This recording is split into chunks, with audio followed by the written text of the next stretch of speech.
A very good morning all of you. Welcome to lab session 7. In this lab session we are going to construct different demultiplexers like 1 into 2, 1 into 4. So now let us start with 1 into 2 demux. In this, one data input will be demultiplexed between two output lines. That means depending on the select line, your data input will be transferred to the output side, either y0 output port or y1 output port. Let's make my data input as 1.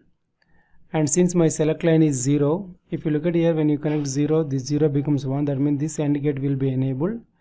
As a result, you are going to see the output at the y0 side. If I make S0 is 1, that means select line is 1. This 1 becomes 0 here. This AND gate will be disabled and this AND gate will be enabled.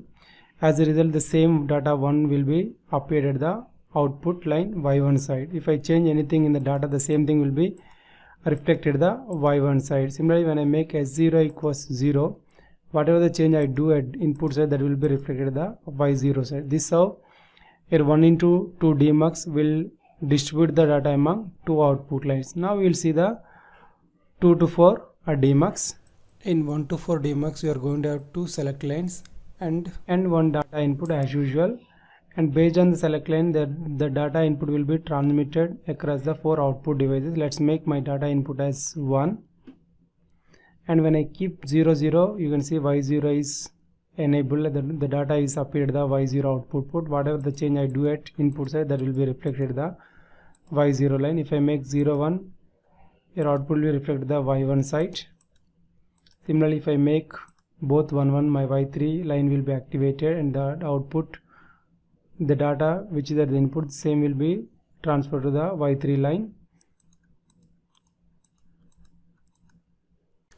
This is all about your 1 into 4 demux.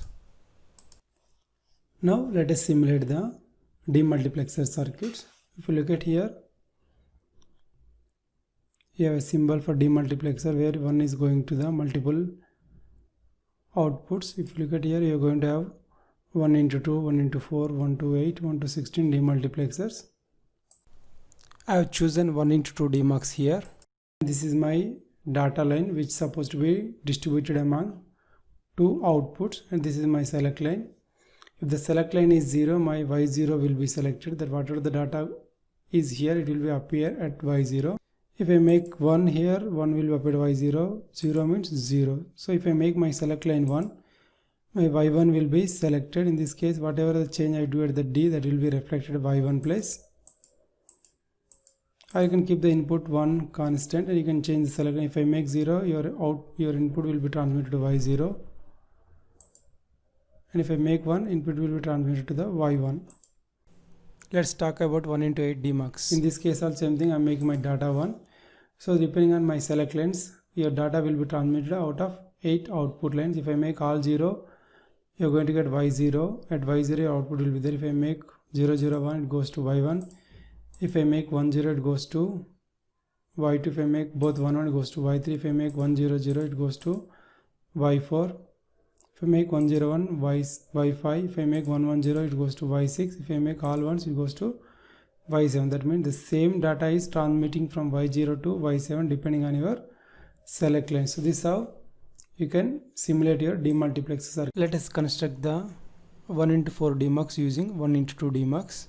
So these are the two 1 into demux for which I am named outputs as y0, y1, for this y2, y3. For these two demux, I am given input from the another 1 into 2 demux.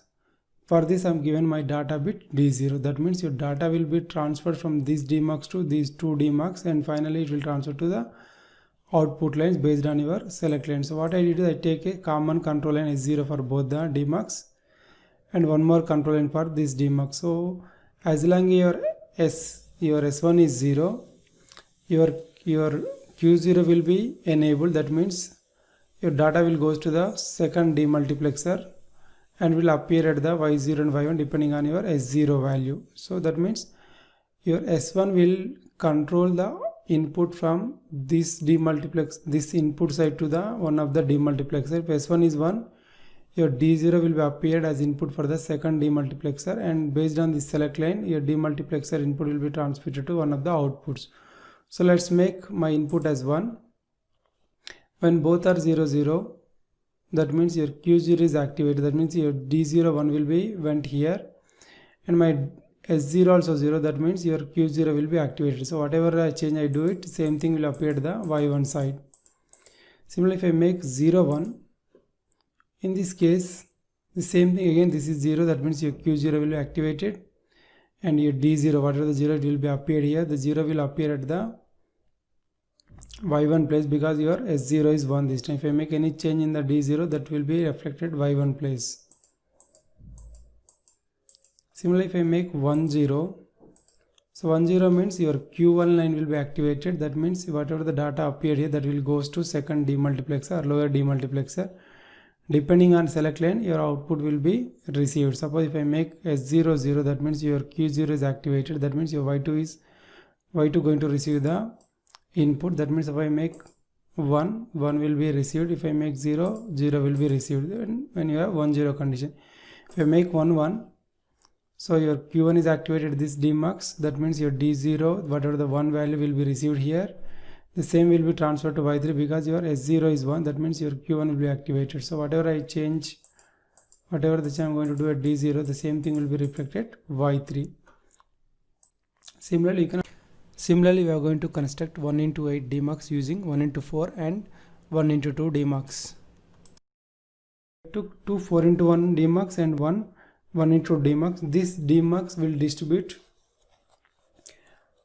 data between the two demultiplexer, and I taken common select lines S0 and S1 for both, and I took another select line S2 here. If I make S2 is 0, that means your Q0 will be activated. That means whatever the D0, that will be given as input to the upper demultiplexer. Similarly, when S2 is 1, your whatever the input here, that will be applied as input to the second demultiplexer. Okay, now if I take first 0 0 0 0 1 0, if I take combination 0 0 0 0 0 1 0 1 0, then 0 1 1 and 1 0 0, so till 0 1 1 your S2 will be 0. That means for the first 4 combination, your S2 will be 0 and your Q0 will be enabled, or Q0 output will give as input to the second demultiplexer, and your S0 S1 are changing 0 0, then 0 1, then 1 0 and 1 1. That means your output will be moving from Y0 to Y3. Let's run it.